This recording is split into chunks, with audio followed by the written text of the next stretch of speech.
Hey,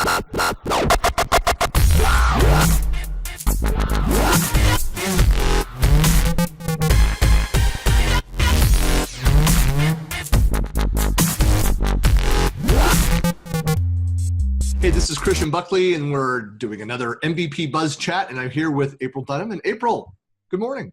Morning. So why don't you introduce yourself? Hey, my name's April Dunnam. I'm based in Tulsa, Oklahoma. I'm a newbie MVP in business apps. November 1st, just got my MVP there. I've been doing a lot of PowerApps and Flow work. I own a company called ThriveFast. We're a Microsoft partner, we're traditionally in the SharePoint space. That's kind of where I come from. Developer by trade, did a lot of SharePoint work, but now we've kind of evolved into more of the business process side of things and Office 365 and PowerApps and Flow. And that's what we like to focus on, is helping our customers, improve their business processes with those tools. Yeah, maybe you could answer this question too, because Microsoft has been, doing a lot of promotion around the business app space. And so you have, certainly coming out of the team, Chris McNulty, who is a big name out of Boston, and joined Microsoft as another big community person out there, and he's been focusing a lot on that topic. And as we were just talking before we started recording, is that the topic has been covered a lot in various SharePoint Saturday events and online. So you've seen PowerApps and Flow being discussed, in kind of these other areas, but why this year? What's kind of changed, around this from your perspective? What's new this year? So, there's still, PowerApps and Flow are pretty new, right? They're kind of, in their toddler stage. They're only about, 2 years old, each tool. So I think they're just really, they've got to that point, to where they've evolved, and they're really there. They're really ready for the prime time. And a lot of people, it's starting to get people's attention, and they're wanting to learn the tools and see how they can help them, and especially, PowerApps is a replacement for InfoPath, and that deadline, end of life is coming soon. So that urgency is kind of there to start replacing those InfoPath forms with PowerApps, and the same thing with SharePoint Designer and Flow being the replacement for that. So it's just kind of, I think people are finally starting to take notice and realize that deadline's coming, and they should start learning the tools.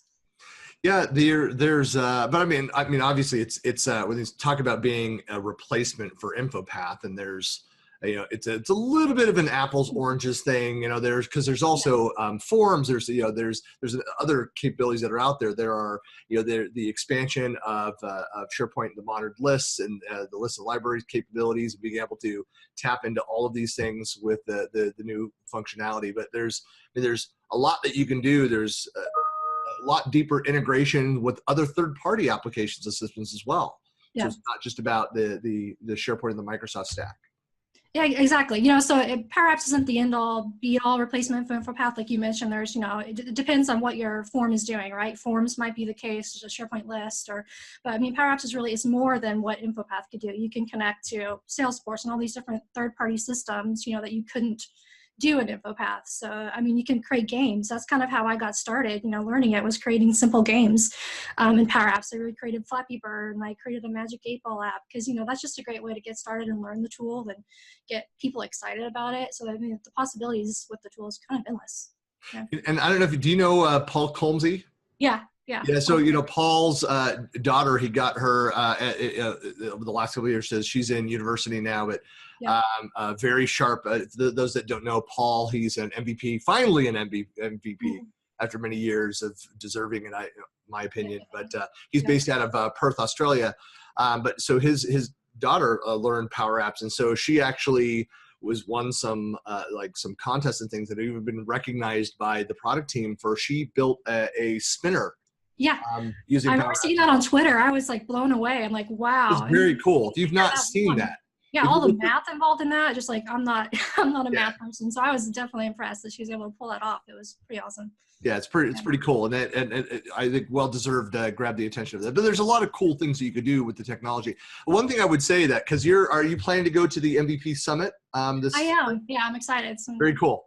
It's that event is continued to evolve now that even in what has traditionally, this will be my 8th time going to the summit, and it was easier when I was living there. We moved 2 years ago, but so a couple of years ago, the reason I bring this up that when they introduced the topics of the sessions, and people were, I would say, full house. It used to be that the majority of the SharePoint centric MVPs would stay in this one giant room, or we'd move between two rooms. The session was packed, and that people were genuinely impressed with that first version. It was before it was even out there public for the rest of the world to play with, that just what we saw. And we had that preview access, and the response from people that, were sitting there, as usually is the case. If it's something that's made available, if a URL is shared with the MVPs, they're in there, suddenly the heads go down the laptops, and they're trying it right then and asking questions. And people were, obvious gaps, the limitations. It was, brand spanking new, but that people were genuinely excited about that. And so the adoption is just another one of those areas where, is it 100% perfect? No, it's, as you say, it's new, it's growing, it's expanding. But that people see that it's directionally correct and are really supportive of that. But what I was going to say about the summit, just to prepare for those that have never been to the MVP summit, that are not MVPs, that are looking about, interested in the program. But it used to be that they kind of keep everybody together in your topic, your area, and so you weren't even aware of what other topics were going on, and whether or not you were even allowed to go and attend that. And now it's a bit more like registering for classes at university, where you'd be like, yeah, I'm going to take this class over here, and I'm going to do this one. You have to think about walking across campus. Can you make it in time to get that session? But what I would just say that be prepared for that. So can a business app MVP go to a SharePoint related session? Yes, that's the point, is that you can. So what happened this last year is where I really was noticeable. There were two people that I didn't see until they were there the entire week. I saw them at the airport on the way out, because we were doing different sessions, and we went in different directions. And I think we were at one point at the start of the day, we're in the same room, this giant hall, and just didn't see each other. But the other smaller breakouts just didn't run into each other at all. So it's very exciting. It's very cool. So you can be go and connect with very specific product or feature owners in the products that you love. And so it's just it's the best thing about being an MVP is, I think, being part of that MVP summit, having access to the product teams, and getting to ask questions and to see capabilities before they're live for the rest of the world. So anyway, exciting. Well, so let me ask you. So on this topic, in this area, so you said, so you run the user group, you've made some changes around this, but what are the topics that people ask the most questions about around PowerApps and Flow? Well, I mean, it's still, are these replacements for, InfoPath? And I mean, that's still a big thing, what people are, but then also, what can it do for me? What are the limitations, so, I mean, that's a big question. Right now, limitations being, to be a true replacement for InfoPath, you need some kind of printing capability, which you can't do yet in PowerApps. So just like highlighting like what it can do and what it can't do yet, kind of the main questions I've been getting. Yeah.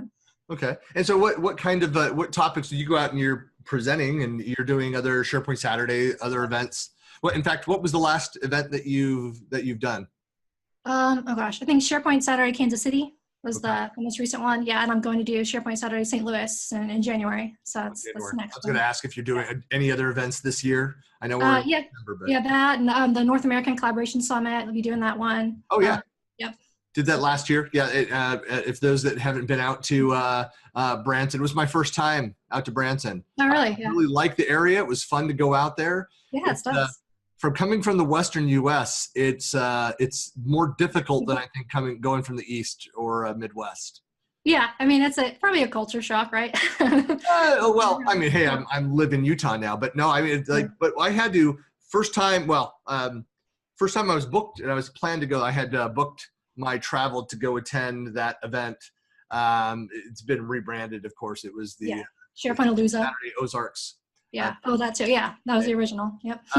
And of course, this is a few years back. It was the first or second one, but I booked my travel, and then my wife reminded me that my daughter, my oldest, who's now been married a couple of years, but was graduating high school that weekend. So I had to change my plans and be home. Oh, yeah. I wasn't able to, but this last time, but I had to book my flight to go through Houston. So from Washington, from Seattle to Houston over. This time, this year, I had to fly to Atlanta to Branson both ways. Yeah, I guess I've never had to fly there because it's only 3 hours away from where I live. So I've never had to mess with that. So yeah, of course, I only have a small regional airport there. So it probably would be. Yeah, but it's a lot of fun to attend that. But I was going to say, for the folks that haven't been to that, so the North American Collaboration Summit, or NACS. Yeah, NACS. Yeah. So, I mean, it's a great event. So you have a lot of international speakers that are participating in that event as well. So if you're wondering, hey, is this major conference that's out in, the middle of America in Branson, it's a great value. For the area, it's a lot of heavy hitters at this event. Yeah.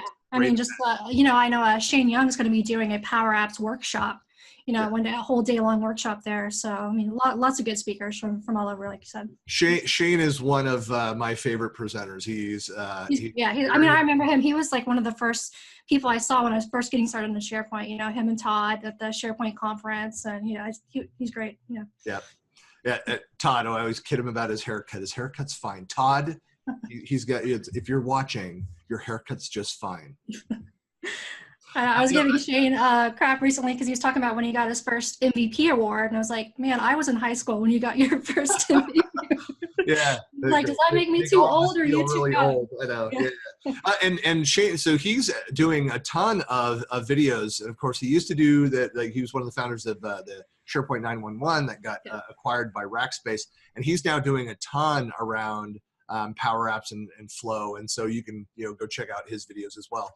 What other resources are out there that you would point people to that are your go-to sites or people to follow, or people that are out there vlogging or others, great content that's out there? So, well, from the PowerApp side, obviously Shane, you mentioned him. Daniel Christian, he has a lot of great content too. Obviously Laura Rogers. From the Flow side, obviously, you can't. Yeah, have to. But from the Flow side, John Levesque, obviously, he has his weekly videos that he does. He just did one that was great tips on Flow, and that you might not think of. So he has a lot of great tips and tricks. And Peter Vinstrad, lots of Flow stuff. John Liu is like a Flow genius. So those are kind of my go-to people. Melissa Hubbard, she's great. Lots of good Flow stuff. And then obviously the Flow and PowerApps community sites. So if you have, if you're stuck, you have a specific question, people are on those community sites watching, ready to answer those questions. And that's kind of how I got started when I was learning, going to the community site, asking questions, getting feedback. Brian Dang, he's obviously works at Microsoft now, and another great resource. Those are my go-tos. And that's a great point too. The community sites, and so out on Microsoft Tech Community and others, so you find those hubs. But that's a great place to start because you have the product and engineering teams, the marketing and engineering for each of the products that you care about. They're there, active on the Microsoft Tech Community.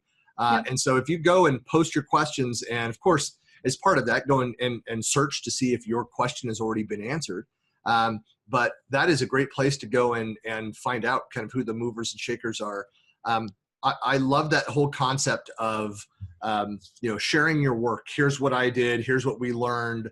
And the more that you can do that, they can become like you, and then, potentially find, hey, you have a passion for this, a knack for, sharing and adding value to the community, and Microsoft recognizes that. Yep. That's how I got my start, the boards. And then once I kind of learned, got my foot in the door there, I started posting blogs on the site and, sharing what I've learned. And you just kind of goes full circle. It helps you, and then you end up helping others on the site. So it's really great. That's great. Well, so if people want to find out more about you, connect with you, talk to you, what's the best way that people can get in touch? On Twitter, my Twitter handle is April Dunnam. And I have a blog, the SharePointSiren.com. So I've been blogging for about, 10 years now. So I have everything from old SharePoint 2007 related blogs to now obviously PowerApps and Flow. So those are the two best ways to get in touch with me. Excellent. I always like to ask too, it's like, so what year was that? When did you get involved with SharePoint? 2007. 2007. Yeah, in college. Yeah, I was interning at a casino and in their IT department, and they needed help with SharePoint. I had no clue what it was up until that point, and just kind of got thrown in with the wolves and kind of went That's from how there. most admins came to be. Exactly that scenario. So, well, very cool. Well, April, thanks a lot for talking today, and well, certainly if there's anything else that I can share around content that you've created or other activities, I'll post it out in the related blog. So be sure if you're interested in finding out more about April, go check out her sites. I'll have more information about this out on buckleyplanet.com as well. All right. Thanks for having me.